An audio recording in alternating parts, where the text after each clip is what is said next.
ನಿಮ್ಮ favourite serials ಈಗ ಟಿವಿಗಿಂತ ಮುಂಚೆ ಸನ್ ನೆಕ್ಸ್ಟ್ ಆಪ್ ನಲ್ಲಿ ಜಾಲಿಯಾಗಿ ಎಲ್ಲರಿಗಿಂತ ಮುಂಚೆ ನೋಡಿ. ಈಗಲೇ ಸನ್ ನೆಕ್ಸ್ಟ್ ಆಪ್ ಡೌನ್ಲೋಡ್ ಮಾಡಿ ಮತ್ತು ಸಬ್ಸ್ಕ್ರೈಬ್ ಮಾಡ್ಕೊಳ್ಳಿ.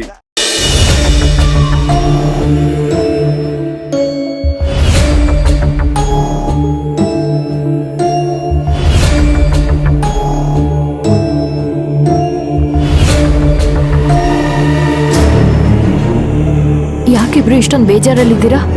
ಏನಾದ್ರೂ ಪ್ರಾಬ್ಲಮಾ?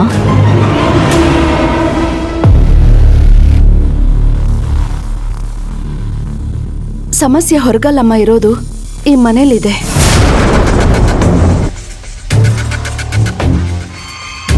ಅದ್ ಸರಿ, ಹಾಸ್ಪಿಟಲ್ ಹತ್ರ ಹೋಗಿದ್ದಲ್ಲ, ರಾಮ್ ಸರ್ ಇವಾಗ ಹೇಗಿದ್ದಾರೆ? ಅವ್ರ ಮನೆಯವ್ರು ನಿನ್ ಜೊತೆ ಮಾತಾಡಿದ್ರಾ? ಇಲ್ಲ ಅಮ್ಮ, ನಾನು ಆಸ್ಪತ್ರೆಗೆ ಹೋದಾಗ ರಾಮ್ ಸರ್ ಮನೆಯವ್ರು ಯಾರೂ ಇರಲಿಲ್ಲ. ಡಾಕ್ಟ್ರು ರಾಮ್ ಸರ್ನ ಚೆಕಪ್ ಮಾಡ್ತಾ ಇದ್ರು. ಆಮೇಲೆ ಆಚೆ ಬಂದಮೇಲೆ ನಾಳೆ ಡಿಸ್ಚಾರ್ಜ್ ಮಾಡ್ಬೋದು ಅಂತ ಹೇಳಿದ್ರು. ಆಮೇಲೆ ಅವ್ರ ಜೊತೆ ಮಾತಾಡಕ್ಕೆ ಹೋಗೋಣ ಅನ್ನೋಷ್ಟರಲ್ಲಿ ನಿನ್ನೆ ಕೋರ್ಟಲ್ಲಿ ಆಗಿದ್ದಕ್ಕೆ ಅವ್ರು ಯಾವ ಪರಿಸ್ಥಿತಿನಲ್ಲಿದ್ದಾರೋ ಏನೋ ಅಂತ ಮನಸ್ಸಲ್ಲಿ ನೂರಾರು ಯೋಚನೆಗಳು ಶುರುವಾಯಿತು. ಇಂಥ ಸ್ಥಿತಿಯಲ್ಲಿ ನಾನು ಮಾತಾಡ್ಸಕ್ಕೆ ಹೋದ್ರೆ ಮತ್ತೆ ಸಮಸ್ಯೆ ದೊಡ್ಡದಾದ್ರೆ ಅವ್ರ ಆರೋಗ್ಯದ ಮೇಲೆ ಪರಿಣಾಮ ಬೀರ್ಬೋದು ಅಂತ ಅನ್ನಿಸ್ತು. ಅದಕ್ಕೆ ಅಮ್ಮ ಅವ್ರನ್ನ ಮಾತಾಡಿಸ್ದೆ ಹಾಗೆ ಬಂದ್ಬಿಟ್ಟೆ. ಯಾಕೆ ಹಾಗೆ ಬಂದೆ ಕಾವೇರಿ? ಯಾಕೆ ಹೀಗೆ ಮಾಡ್ತಿದ್ಯಾ ನೀನು? ಪೂರ್ಣಿ, ನಾನು ಏನು ಮಾಡಿದೆ? ರಾಮ್ ಸರ್ ಅವ್ರು ಮಾಡಿದ ಕೆಲಸಕ್ಕೆ ಅವ್ರನ್ನ ಹೋಗಿ ನೋಡಲ್ಲ ಅಂತ ಹೇಳ್ದೆ. ಆಮೇಲೆ ಮಾನವೀಯತೆ ದೃಷ್ಟಿಯಿಂದ ಹೋಗಿ ನೋಡ್ಕೊಂಡು ಬರ್ತೀನಿ ಅಂತ ಹೋದೆ. ಇವಾಗ ನೋಡ್ದೆ ವಾಪಸ್ ಬಂದಿದ್ಯಾ. ಇದೆಲ್ಲ ಎಷ್ಟು ದೊಡ್ಡ ತಪ್ಪಾಗುತ್ತೆ ಗೊತ್ತಾ ಕಾವೇರಿ? ಹಾಗೆ ಹೋಗಿದ್ ಗೊತ್ತಾದ್ರೆ ಯಾವ ರೀತಿ ತಗೋಬಹುದು ಅಂತ ಯೋಚನೆ ಮಾಡಿದ್ಯಾ? ಅವ್ರು ಅರ್ಥ ಮಾಡ್ಕೊಂಡ್ರೆ ಸರಿ, ತಪ್ಪಾಗಿ ಅರ್ಥ ಮಾಡ್ಕೊಂಡ್ರೆ ನಿನ್ ಜೀವನನೇ ಹಾಳಾಗೋದು ಕಣೆ. ಪೂರ್ಣಿ, ಯಾಕೆ ಹಿಂಗೆ ಮಾತಾಡ್ತಾ ಇದ್ಯಾ? ನಾನು ಮಾಡಿದ ತಪ್ಪ? ರಾಮ್ ಸರ್ನ ನೋಡಿ ಅವ್ರ ಪರಿಸ್ಥಿತಿ ಹೇಗಿದೆ ಅಂತ ತಿಳ್ಕೋಬೇಕು, ಅದು ನನ್ನ ಕರ್ತವ್ಯ ಅಂತ ನಾನು ಅಲ್ಲಿ ಹೋದೆ. ಅದೇ ಹೇಗೆ ತಪ್ಪಾಗುತ್ತೆ? ಅವ್ರನ್ನ ಮಾತಾಡ್ಸೋ ಸ್ಥಿತಿನಲ್ಲಿ ನಾನಿಲ್ಲ, ಅವರು ಇಲ್ಲ.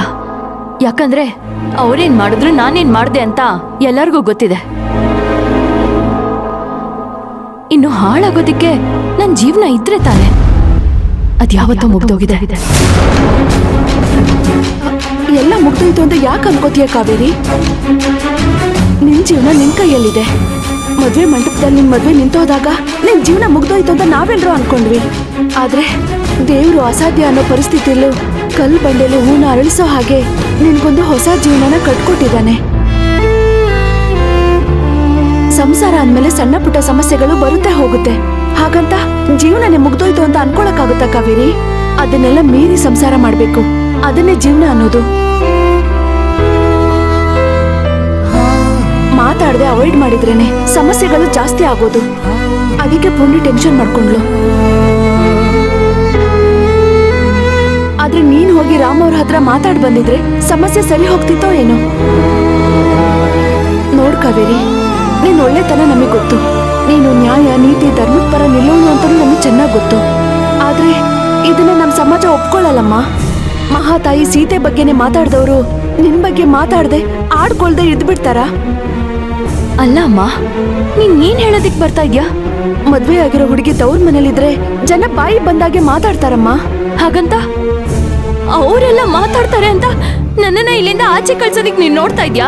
ಈ ಮನೆ ನಂದಲ್ವಾ? ಈ ಮನೆ ನಿಂದೆ, ಆದ್ರೆ ನಿನಗ್ ಸ್ಥಾನ ಇರೋದು ರಾಮ್ ಸರ್ ಮನೇಲಿ. ದಯವಿಟ್ಟು ಹಾಸ್ಪಿಟಲ್ಗೆ ಹೋಗಿ ಮಾತಾಡ್ಸಮ್ಮ. ಸಮಸ್ಯೆ ಎಲ್ಲ ಸರಿ ಹೋಗುತ್ತೆ, ನಿನ್ ಕೋಪನೂ ಕರ್ಗುತ್ತೆ. ಸರಿ ಆಗುತ್ತೆ ಅಂತ ನೀನ್ ಅನ್ಕೋತಾ ಇದ್ಯಾ? ನನ್ ಸಾಯಿಸೋದಕ್ಕೆ ಹೊರಟೋನ್ನ ನಾನ್ ಜೈಲಿಗೆ ಹಾಕ್ಸಿದ್ದೀನಿ. ಈಗ ಕಾತಿ ನನ್ನನ್ನ ಸುಮ್ನೆ ಬಿಡ್ತಾಳೆ ಅಂತ ನಿನ್ಗೆ ಅನ್ನಿಸ್ತಾ ಇದ್ಯಾ? ಅವ್ರು ಏನಾದ್ರೂ ಮಾಡ್ತಾರೆ ಅಂತ ನೀನ್ ಹೆದರ್ಕೊತಿದ್ಯಾ ಕಾವೇರಿ? ಇಷ್ಟು ದಿನ ಆ ಹೆದರಿಕೆ ಇದ್ದಿದ್ದು ನಿಮ್ಗೆ, ಆ ಮನೆಗೆ ಹೋಗ್ಲೇಬೇಡ ಅಂತ ಹೇಳ್ತಾ ಇದ್ದಿದ್ದು ನೀವು. ಈಗ ಹೋಗು ಅಂತ ಹೇಳ್ತಾ ಇದ್ದೀರಾ. ನನಗದೇ ಆಶ್ಚರ್ಯ ಆಗ್ತಾ ಇದೆ. ಆಶ್ಚರ್ಯ ಅನ್ನೋದಕ್ಕಿಂತ ಇದು ಒಂದ್ ಹೆಣ್ಣಿಗೆ ಅನಿವಾರ್ಯ ಕಾವೇರಿ. ಗಂಡನ್ ಮನೇಲಿ ಗೌರವ ಇಲ್ದೇ ಇದ್ರು ಗೌರವ ಕೊಡೋ ಹಾಗೆ ನೀನ್ ಮಾಡ್ಬೇಕು. ನಿನ್ನನ್ನ ದ್ವೇಷ ಮಾಡೋ ಆ ಮನೆಯವ್ರ ಪ್ರೀತಿ ಗೌರವನ ನೀನ್ ಸಂಪಾದನೆ ಮಾಡ್ಬೇಕು. ಅದ್ ನಿನ್ನಿಂದ ಸಾಧ್ಯ ಕಾವೇರಿ. ಜೀವನದಲ್ಲಿ ಪರೀಕ್ಷೆಗಳು ನಿನಗ್ ಹೊಸ್ತಲ್ಲ. ಇಲ್ಲಿ ತನಕ ನೀನ್ ಯಾವ್ದ್ರಲ್ಲೂ ಸೋತಿಲ್ಲ. ಇನ್ ಮುಂದೇನು ನೀನ್ ಸೋಲ್ಬಾರ್ದು ಕಾವೇರಿ. ನೀನ್ ಹೀಗೆ ಇಲ್ಲೇ ಕೂತ್ರೆ ಸಮಾಜ ನಿನ್ ಚಾರಿತ್ರ್ಯದ ಬಗ್ಗೆನೇ ಮಾತಾಡುತ್ತೆ. ಆದಿ ಕೂಡ ಇದನ್ನೇ ಹೇಳಿದ್ರು.